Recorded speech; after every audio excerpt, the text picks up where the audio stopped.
Hello दोस्तों, आप सभी को गुड मॉर्निंग। स्वागत है आपका आज की क्लास में। तो आज का टॉपिक पढ़ेंगे हम राष्ट्रपति शासन। लास्ट वीडियो में हमने पढ़ा था राष्ट्रीय आपातकाल, जिसमें हमने उससे संबंधित सभी जानकारी को अच्छे से डिटेल से पढ़ा था। तो आज करते हैं स्टार्ट राष्ट्रपति शासन। हम राष्ट्रपति शासन में जानेंगे किसका संबंध किस अनुच्छेद से है, राष्ट्रपति शासन किन आधार पर लगाया जाता है, साथ ही राष्ट्रपति शासन का राज्यों की शक्ति पर किस तरह का प्रभाव पड़ता है। तो ये डिटेल से जानेंगे। तो बिना देरी के करते हैं स्टार्ट। तो ये राष्ट्रपति शासन का जो उल्लेख है, तो राष्ट्रपति शासन का उल्लेख है अनुच्छेद 356 में। 356 में राष्ट्रपति शासन का उल्लेख है और इसको राष्ट्रपति के द्वारा लगाया जाता है। और राष्ट्रपति शासन को जो पहली बार लगाया गया था, तो ये लगाया गया था पंजाब में। पहली बार कहाँ लगाया गया? 1951 में पंजाब में प्रथम बार। तो यहाँ से क्वेश्चन बन सकता है कि राष्ट्रपति शासन को पहली बार किस राज्य में लागू किया गया था? तो ये था पंजाब में 1951 में। तो आपको ये जानकारी ध्यान रखनी है। अब देखते हैं कि राष्ट्रपति शासन लगाने के आधार कौन कौन से हैं। तो हम यहाँ पर देखेंगे राष्ट्रपति शासन लगाने के दो आधार हैं। कितने आधार है? दो आधार है जिसके आधार पर राष्ट्रपति शासन लगाया जाता है। पहला आधार है अनुच्छेद 356 के तहत जब राज्य सरकार राज्य सरकार जब संविधान के अनुसार कार्य न करे तो राष्ट्रपति शासन लगाया जाता है।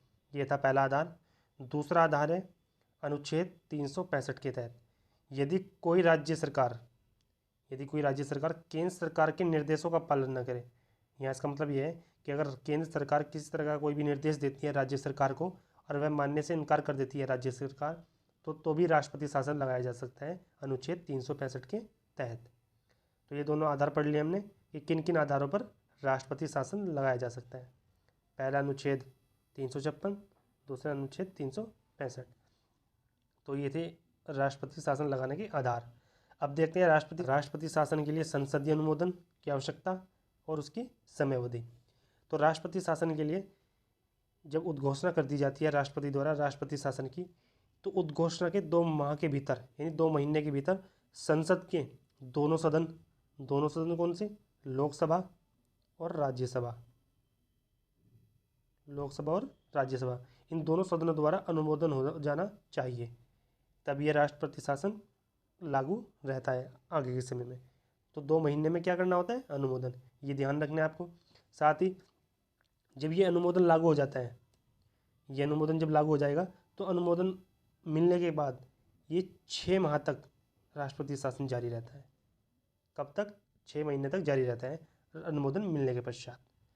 साथ ही अगर राष्ट्रपति शासन 6 महीने के बाद आगे भी हमें बढ़ाना है तो ये हम अधिकतम 3 वर्ष के लिए बढ़ा सकते हैं। सिर्फ 3 वर्ष तक के लिए अधिकतम राष्ट्रपति शासन लागू हो सकता है। और इसको हम कैसे बढ़ाएंगे? 6 माह करके, यानी एक बार में 6 महीने तक हम इसको बढ़ा सकते हैं। और अधिकतम कितनी अवधि के लिए? 3 वर्ष तक के लिए। और 6 माह के अंतराल में हम क्या करेंगे? जो संसद के दोनों सदन हैं उनके द्वारा इसको अनुमोदित किया जाएगा। साथ ही जो यहाँ पर 2 माह के भीतर जो संसद के दोनों सदन अनुमोदन करते हैं, उसके लिए एक प्रस्ताव लाया जाता है अनुमोदन के लिए।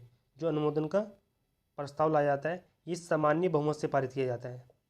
आपको ध्यान रखना है कि जो राष्ट्रपति शासन के अनुमोदन के लिए जो प्रस्ताव लाया जाता है उसके लिए कितना बहुमत चाहिए होता है? तो उसके लिए बहुमत चाहिए होता है सामान्य बहुमत।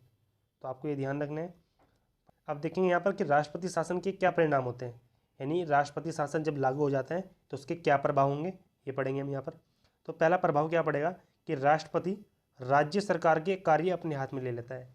जो राज्य सरकार के जितने भी काम होते हैं वो सब किसके हाथ में आ जाते हैं? राष्ट्रपति के हाथ में आ जाते हैं। दूसरा प्रभाव है जब राष्ट्रपति यानी वह घोषणा कर सकता है कि संसद राज्य विधायिका की शक्तियों का प्रयोग करेगी। राज्य विधायिका का मतलब है यहाँ राज्य सरकार की, यानी जो राज्य विधानसभा है, तो उसकी शक्तियों का प्रयोग संसद कर सकती है। ये घोषणा कौन करेगा? राष्ट्रपति। फिर क्या होगा कि जितने भी राज्य से संबंधित कानून होंगे या कोई भी विधि होगी या किसी प्रकार का कोई कानून होगा, वो सब किसके द्वारा बनाए जाएंगे? संसद द्वारा बनाए जाएंगे। तीसरा प्रभाव क्या होगा राष्ट्रपति शासन का?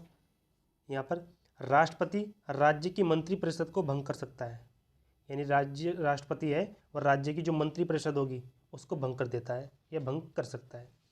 चौथा प्रभाव क्या होगा?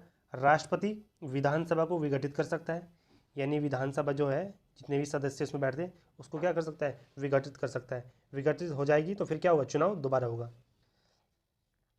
जबकि तीसरे वाले में क्या था, राज्य मंत्रिपरिषद को भंग कर सकता है। मंत्रिपरिषद का मतलब ये होता है सरकार से जितने भी सरकार के मंत्री होते हैं उनको सबको बर्खास्त कर देगा, यानी मंत्रिपरिषद बर्खास्त हो जाएगी। तो ये था यहाँ पर। अब यहाँ पर नेक्स्ट है, राज्य जो उच्च न्यायालय होगा उस पर राष्ट्रपति शासन का कोई प्रभाव नहीं होगा। तो ये इंपॉर्टेंट है, ये ध्यान रखना है कि राष्ट्रपति शासन का जो राज्य उच्च न्यायालय होगा उसकी शक्तियों पर किसी प्रकार का कोई भी प्रभाव नहीं होगा राष्ट्रपति शासन का। तो ये थे कि राष्ट्रपति शासन का क्या क्या प्रभाव हो सकता है। अब यहाँ पर देखते हैं साथ ही राष्ट्रपति शासन का प्रभाव मूल अधिकारों पर किस तरह का होगा। तो ये क्या, जो राष्ट्रपति शासन होता है वो मूल अधिकारों को प्रभावित नहीं करता, जबकि हमने राष्ट्रीय आपातकाल के बारे में पढ़ा था वहाँ पर प्रभावित करता है, यानी राष्ट्रीय आपातकाल मूल अधिकारों को समाप्त कर देता है, जबकि राष्ट्रपति शासन का मूल अधिकारों पर किसी प्रकार का कोई प्रभाव नहीं होता। नेक्स्ट पॉइंट है, राष्ट्रपति शासन को न्यायालय में चुनौती दी जा सकती है, यानी जो राष्ट्रपति शासन है उसको न्यायालय में चुनौती दी जा सकती है, न्यायालय में जा सकते हैं। अंतिम बात है इस वीडियो में कि सबसे ज़्यादा जो राष्ट्रपति शासन है वो कहाँ पर लगा है, वो लगा है मणिपुर में, और कितनी बार, 10 बार। तो आपको ये ध्यान रखना है ये पॉइंट कि सबसे ज़्यादा राष्ट्रपति शासन लगने वाला राज्य कौन सा है, मणिपुर, और वहाँ पर 10 बार राष्ट्रपति शासन लगा है। तो ये थी राष्ट्रपति शासन के संबंधित जानकारी। आई होप आपको ये जानकारी अच्छी लगी होगी। तो मिलते हैं नेक्स्ट टॉपिक के साथ नेक्स्ट वीडियो में। तब तक के लिए जय हिंद। चैनल को लाइक करें, सब्सक्राइब करें, शेयर करें और कमेंट करके बताएं कि आपको ये वीडियो, ये सेशन कैसा लगा।